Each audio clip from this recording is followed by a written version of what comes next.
তো আছে, বুঝতে পারছো? তুমি একটা কাজ করো, একটা লাইসেন্স করো, আর এই টেন্ডার ধরার জন্য অল্প কিছু টাকা পয়সা খরচ করলে হয়ে যাবে। আমি বলে দিব, সমস্যা নেই, বুঝছো?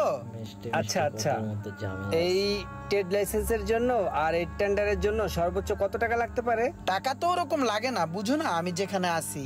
তারপরও ওদেরকে চা পানি খাইতে দেওয়া লাগে না কিছু। এই মনে করো যে 4-5 লাখ টাকার মতো। ও, লাখ 4-5 না?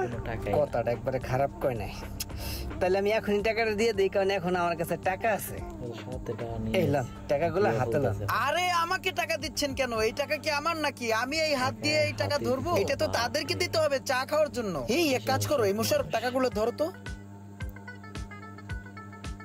আরে আরে, এত টাকা কেন দিচ্ছেন? এত টাকা তো লাগবে না আমাকে, ওরা গুরুর মতো মানে আমি যা বলবো তাই।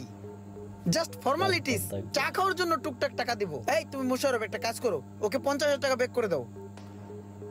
এই মোশাররফ তুমি একটা